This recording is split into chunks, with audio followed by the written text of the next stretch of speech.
my goodness. Thank you so much if you tuned in with us last week. I know that was a heavy thought. We finished out Judges, though. Yay. Let's give ourselves a hand clap. I mean, Judges was a blast. Judges was fun. But I am so glad.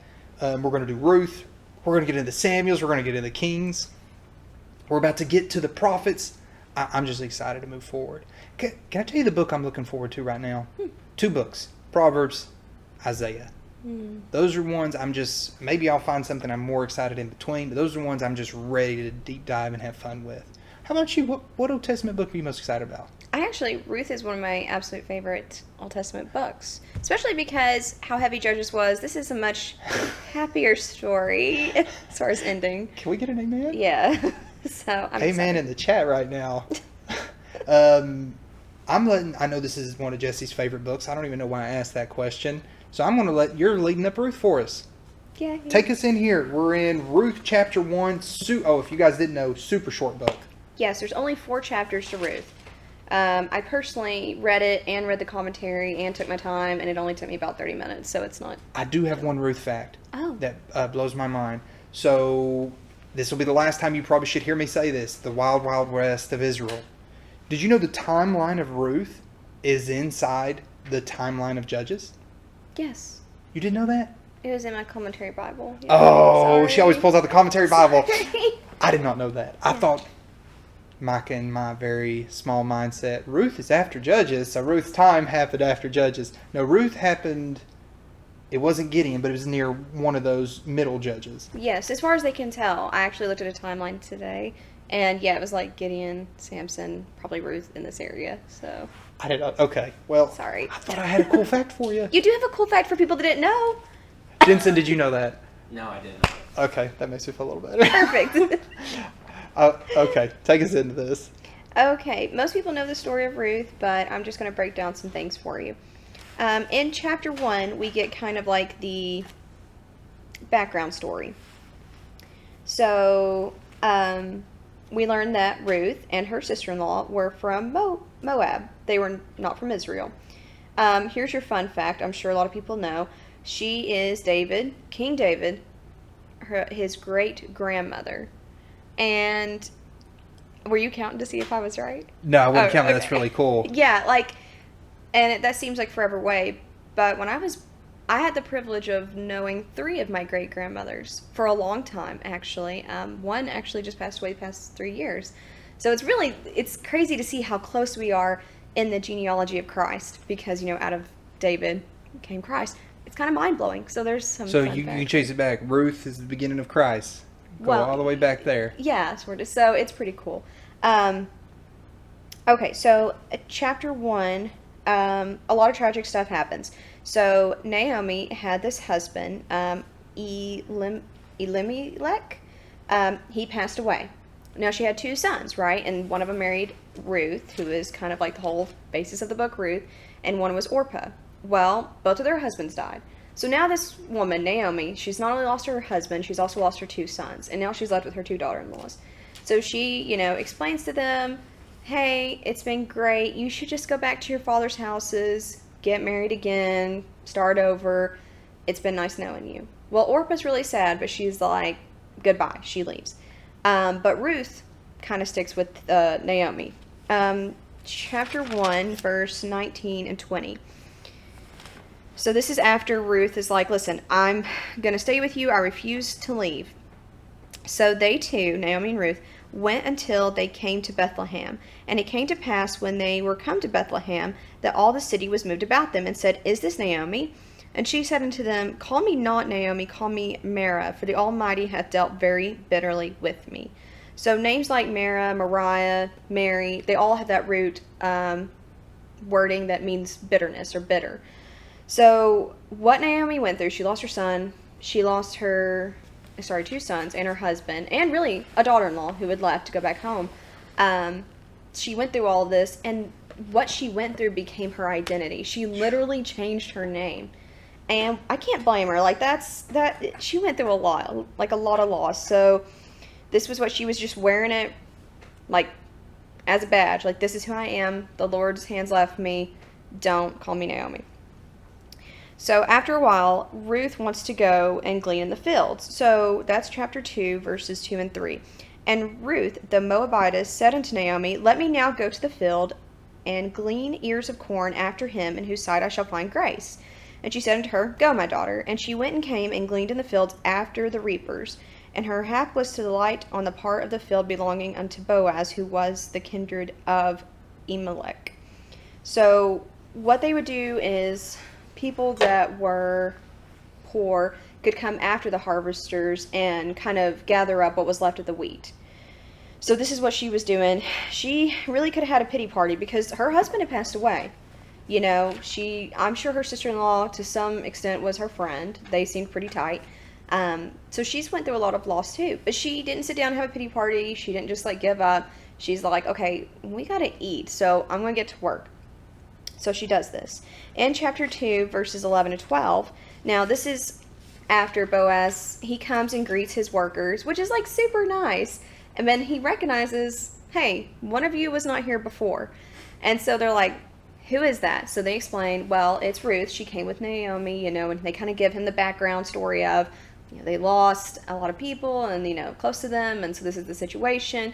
So he is talking to her and he's like, here, only glean in this field that I have. Don't go anywhere else, you know, and when you're thirsty, drink from the water, you know. He's making all these provisions for her. And she's like, man, why are you so nice to me? So in verse 2 and 3 of, 11 and 12 of 2, it says, And Boaz answered and said unto her, It hath fully been showed me all that thou hast done unto thy mother-in-law since the death of thine husband, and how thou hast left thy father and thy mother, and the land of thy nativity, and art come unto a people which thou knewest not heretofore. The Lord recompense thy work, and a full reward be given thee of the Lord God of Israel, under whose wings thou art come to trust. So he was impressed that Ruth, A, stuck with Naomi, and B, had already committed to the Lord. And I think that really goes to show you there are benefits to serving the Lord. You know, when you commit your life to Christ, I hear a lot of ministers sometimes hyper-focus on, oh, the enemy's going to attack you today, and, you know, you're going to be persecuted if you follow Christ, which, you know, there's truth in that, obviously. But there's also benefits to serving the Lord. Things sometimes just happen to work out when you are serving the Lord, as was the case in Ruth. So this next part I didn't write a whole lot about, but it is kind of like a mirror of Christ redeeming us. So she kind of asked Boaz, like, hey, would you redeem this land of Naomi? You're one of the most near kin, like, you can do this for us. So he said, well, there is another. I'll ask him if he wants to redeem it. If not, then I will, you know, you'll be my wife, all this. So he goes to the guy, and the guy at first like, okay. And he's like, oh, also, if you marry Ruth and you have children, you know, it'll have to have the first husband's name. And he's like, I'm good, bro. You got this. So Boaz redeems them, you know, and it's like the mirroring of Christ, you know, redeeming us. And it's this beautiful story and all of this. So chapter 4, verse 15 says, okay. And, actually, I'm going to start in 14. And the woman said unto Naomi, Blessed be the Lord, which hath not left thee this day without a kinsman, that his name may be famous in Israel. And he shall be unto thee a restorer of thy life, and a nourisher of thy old age. For thy daughter-in-law, which loveth thee, which is better to thee than 7 sons, hath borne him. So, in the Christian circles, it's kind of embarrassing, there's like a lot of talk of girls finding their Boaz, right? Like this upright Christian man serving the Lord. And it's like, wow, I'm just a Ruth looking for my Boaz and all of this. And, you know, the story does center around Ruth and Boaz's marriage and, you know, genealogy of Christ and etc.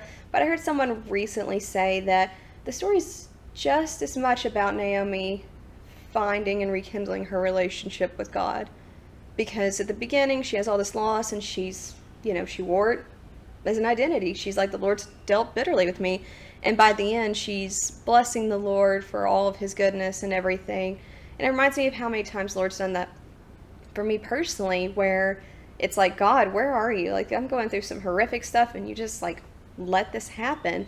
But he doesn't just let things happen. Sometimes bad things happen. That's life. We live in an imperfect, fallen world. But God always provides. He always brings something to his glory. And what Naomi went through didn't change God's love No. towards her. Like, he always loved Naomi, and Naomi just kind of let her circumstances make her bitter. And I mean, my goodness, how many of us are guilty of that, going through something hard and being like, hello, God, like, you're making me question things here. But Naomi went through this, and through Ruth, really the Lord moved and restored this, I don't want to say elderly, but, she was telling her two daughter-in-laws, like, listen, if you stay with me, if I had a husband today and immediately got pregnant, are you going to wait until my sons are grown to, marry? Like, I have nothing to offer you. So we know this is not a super young woman. But I just love that verse. We'll read it again. And he shall be unto thee a restorer of thy life and a nourisher of thine old age for thy daughter-in-law, which loveth thee, which is better to thee than 7 sons hath borne him. It's just a beautiful story about the Lord restoring not only Ruth, who also went through loss and, had the privilege of being in the genealogy of Christ, but also Naomi, who went through a lot of loss, and the Lord was still like, hey, I've got this. I'm going to restore some things in your life. I thought that was a beautiful picture. I feel God in here right now. Like, I feel Spirit. I'm in chapter 2, verses 10, 11, 12, and maybe 13. Well, what I'm getting out of this, you know what a reputation is. Yeah. Reputation, I don't know the Webster definition, but it's where people see enough repeated action to where your reputation is where they know what you are. And Ruth comes in here, and she's working a stranger in the field. It doesn't say how many employees Boaz has, does it? No. So she's working, but something about her catches Boaz's eyes. And I think it was her reputation. What he sees hardworking, he sees kindness, he sees consistency, he sees faithfulness, and he sees all these things of just not giving up. You ever been in your walk with God and be like, man, I want God to see me. We got to work on our reputation. Yeah. Because we're all strangers in the field. Let me read you these verses. Let me actually start at verse 9. Let thine eyes be on the field, that they do reap, and go thou after them. Have I not charged the young men that they shall not touch thee? And when thou art athirst, go into the vessels and drink of that which the young men have drank. Jesse's already talked about those. Then, so he's telling her, go here, you can get extra grain. Go here, you can get water. He's being so kind to this woman. And verse 10, then she fell on her face and bowed herself to the ground and said unto him, why have I found grace in thine eyes? And thou shouldest take knowledge of me, seeing I am a stranger. And Boaz answered and said unto her, if it hath fully been showed me all that thou hast done unto thy mother-in-law since the death of thy husband. It was a reputation. Mm-hmm. Everything about this woman, he heard it, and then he sees it for his own eyes. It's no longer just a story. He sees her hard work and her consistency, her faithfulness. I'm sure there's more to Ruth than these few things I'm saying. Okay, we're at the colon here. And how thou hast left thy father and thy mother in the land of thy nativity, and art come into a people which thou knewest not heretofore. The Lord recompense thy work, and a full reward be given thee of the Lord God of Israel, under whose wings thou art come to trust. This is something that stirs me up. I want to work on me. I don't want to just blend in as a Christian who isn't trying to outreach. I don't want to blend in as a Christian who isn't trying to work on oneself. I want to be someone of a good reputation. Jesse, this was good. Thank you. I feel God in here. I was getting emotional when you was teaching. Go ahead. Well, thank you. There's a scripture in here that I absolutely love that I didn't write notes on. When Ruth was refusing to leave Naomi, this is chapter 1, verse 16. She said, and Ruth said, entreat me not to leave thee, or to return from following after thee. For whither thou goest, I will go, and where thou lodgest, I will lodge. Thy people shall be my people, and thy God my God. Where thou diest, will I die, and there will I be buried. And the Lord do so to me, and more also, if aught but death part thee and me. I don't know if people still do this. I haven't been to a wedding in a while, but we hear a lot from 1 Corinthians, like the love chapter, like love is patient, love is kind, love is etc. I always wonder why they don't read this, because it sounds, I'm sorry if you had the Corinthians in your wedding, but this sounds like way more cool and intense. Like, she was super committed, and she hadn't been raised as an Israelite. She wasn't an Israelite, and yet she was so ready to commit. And it's kind of not funny, funny, ironic that in this culture, in America, especially, we're living in the South. Everyone's kind of raised Christian-ish, a lot of people know the Ten Commandments. But there was someone I was thinking about recently whom when, like, I met them, I was like, oh man, this person is super lost, and, they have a family and they have kids, it's really sad, and we're praying for them. And then, like, every time I see them, they would have, like, a different church logo shirt on. And then I came to find out that they sent their kids to a private Christian school, and I was like, I would have not known that from their character. So a lot of us, it's kind of dangerous because we're raised up in this culture and we take things so lightly, like being able to go to church and worship in public, being able to read our Bibles, being able to carry our Bibles wherever we want. It's such a privilege that sometimes I think we get used to it. How many times we had visitors in our church be like, you don't know what you have here. And I'm guilty of that. Like, because I come in here like 3 days a week at church and just take things for granted. Ruth saw things in Naomi and she was like, I will follow you to the end of the earth. Like, I will serve your God. Like, you can't tell me that was just an instantaneous, like, oh, well, it's more convenient for me to stay with you than go home. Like, no, it would have been easier, I think, for Ruth to go home, find a husband from her own area, etc. But no, I really believe it doesn't specifically say, reading between the lines, she saw something in Naomi where she's like, I will follow you to the ends of the earth, and, like, your God's the real deal. Like, I'm going to serve him. Kind of gives me parallels of Rahab the harlot, whom was saved, and also through the genealogy of Christ, I believe that, she's like, I've heard of this God of the Israelites, and he's, like, super real. Like, like you said, how we're supposed to be working constantly ourselves. I want people to look at us and be like, okay, something's going on. Like, something's different about them. Like, they're not just Christian. Like, they're Christians. You know what I'm saying? Mm-hmm. So that's kind of where I'm at now. We got to be known by our character. We got to be known by the fruits of our labor. Yeah, it kind of ties into your... I enjoyed the studying of Ruth. Me too. So we've knocked out 2 books, Judges and Ruth. I know. It's exciting. Guys, we're going to be 1st, 2nd Samuel's next, right?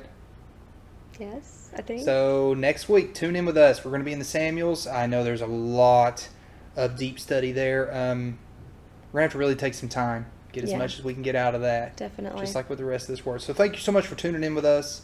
Any resource plug you feel to talk about? Oasis Academy, maybe? Talk to us a little bit about Oasis Academy. Okay, Oasis Academy, if you're not super familiar with it, is 100% free online only resource where we have specific subject matter class. I know we have one on conquering fear. We have a lot in the works right now. We currently have 3 classes live. The class we're about to launch next is heavy but wonderful. It's very exciting. Like I said, you do it all online. It's super in-depth, multiple source materials. It's really, really good. And we've heard nothing but good from this. On the technical side, Micah can see like how many clicks per page are on our website. And a lot of times when we launch something new, there's that initial like buzz of excitement and people go on there. And then we kind of see it slowly, dwindle down. And that's like totally normal. But with Academy, it just keeps growing and growing and growing. More people are viewing it, more like it's not stopping. It doesn't look like it's ever going to taper off, and as long as the Lord's in it, we're going to keep promoting it, keep adding to it. So definitely check it out. You can visit oasisministries.com. We have an Academy tab right up top. And if you would like, go ahead. Dad did a really, really intense sermon, The Hidden Sin of the Church, which is bitterness in our hearts. And we allow this bitterness to become and become vengeance and all these horrific things. The Bible tells us how your bones can dry up with this stuff. This stuff can literally affect your health. Like, think of that. The stuff you hold in your heart, the grudges, the bitterness. And Dad talked about, we've got to expose it and we've got to fight this. So he had an altar call and we fought against bitterness. Well, this is becoming a class. And it's going to teach you biblically how, 1, we shouldn't be bitter as Christians. And 2, how can I get free? Mm-hmm. And this isn't just Pastor Wynn talking of his opinion. This is us using the Word of God to show you don't have to feel this way. You don't have to wake up and one of the first thoughts you think is a sad thought. You can wake up with joy, peace, love, happiness. Yeah, it's very helpful. We're super excited about it. So I really enjoy Oasis Academy. Please tune in with us. Get you some of those classes going 100% free. Thank you and God bless you. God bless you.